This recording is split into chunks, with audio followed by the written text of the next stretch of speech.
हम संकल्प के साथ तो बढ़ तो रहे हैं, बहुत आगे बढ़ रहे हैं, लेकिन ये भी सच है कि कुछ लोग होते हैं जो प्रगति देख नहीं सकते।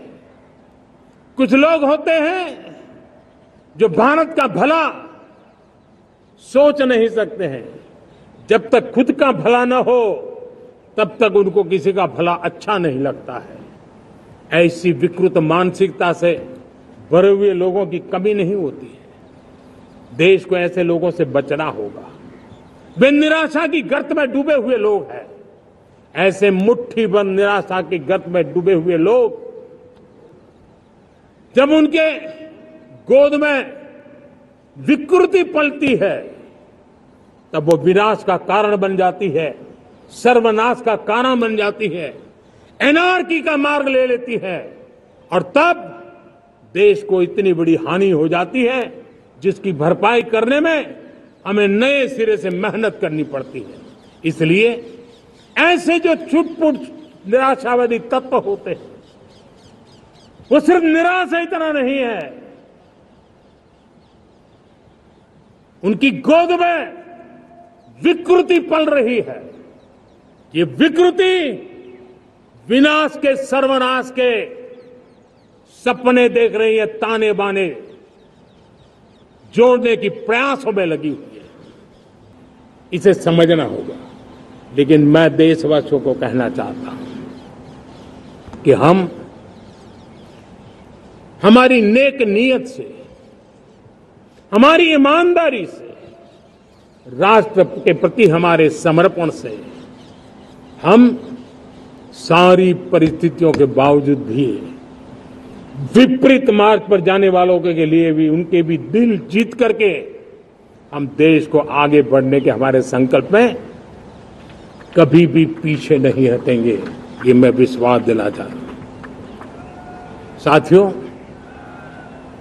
चुनौतियां हैं, अनगिनत चुनौतियां हैं। चुनौतियां भीतर भी है, चुनौतियां बाहर भी है।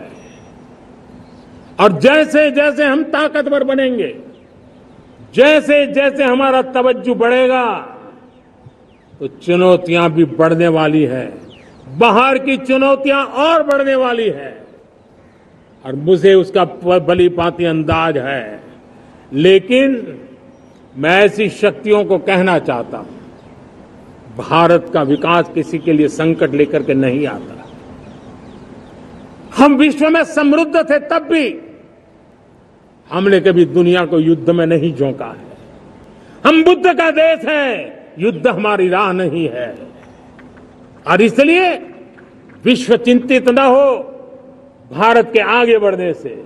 मैं विश्व समुदाय को विश्वास दिलाता हूं कि आप भारत के संस्कारों को समझिए, भारत के हजारों साल के इतिहास को समझिए। आप हमें संकट मत मानिए, आप उन तरकीबों से न जुड़िए जिसके कारण पूरी मानव जात का कल्याण करने का सामर्थ्य जिस भूमि में है उस भूमि को ज्यादा मेहनत करनी पड़े।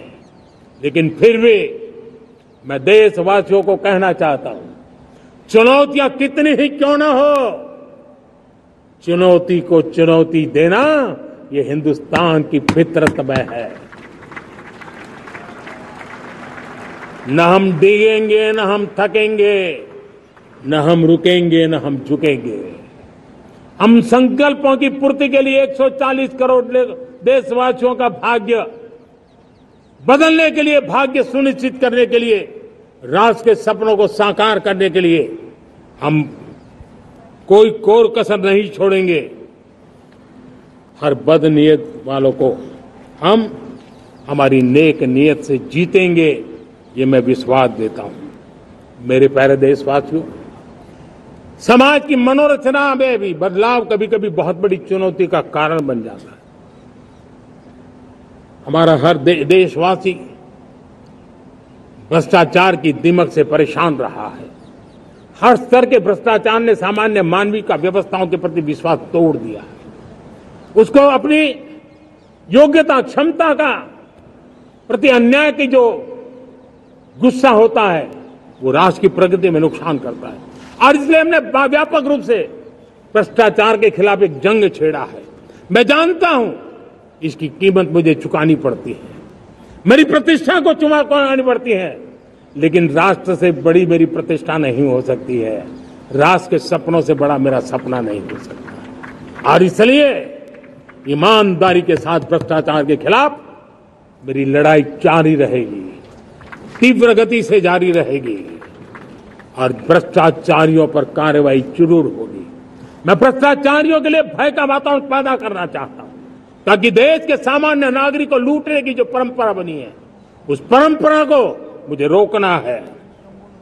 लेकिन सबसे बड़ी नई चुनौती आई, भ्रष्टाचारियों से निपटना तो है ही, लेकिन समाज जीवन में उच्च स्तर पर एक जो परिवर्तन आया है वो सबसे बड़ी चुनौती भी है और एक समाज के लिए सबसे बड़ी चिंता भी है। क्या कोई कल्पना कर सकता है कि मेरे ही देश में इतना महान संविधान हमारे पास होने के बावजूद भी कुछ ऐसे लोग निकल रहे हैं जो भ्रष्टाचार का महिमा मंडन कर रहे हैं, खुलेआम भ्रष्टाचार का जय जयकार कर रहे हैं। समाज में इस प्रकार के बीज बोने का जो प्रयास हो रहा है, भ्रष्टाचार का जो महिमा मंडन हो रहा है, भ्रष्टाचारियों की स्वीकार्यता बढ़ाने का जो निरंतर प्रयास चल रहा है, वो स्वस्थ समाज के लिए बहुत बड़ी चुनौती बन गया है, बहुत बड़ी चिंता का विषय बन गया है। भ्रष्टाचारियों के प्रति समाज में दूरी बनाए रखने से ही किसी भी भ्रष्टाचारी को उस रास्ते पर जाने से डर लगेगा। अगर उसका महिमा मंडन होगा तो जो आज भ्रष्टाचार नहीं करता है उसको भी लगता है कि तो समाज में प्रतिष्ठा का रंग बन जाता है, उस रास्ते में जाने में बुरा नहीं है।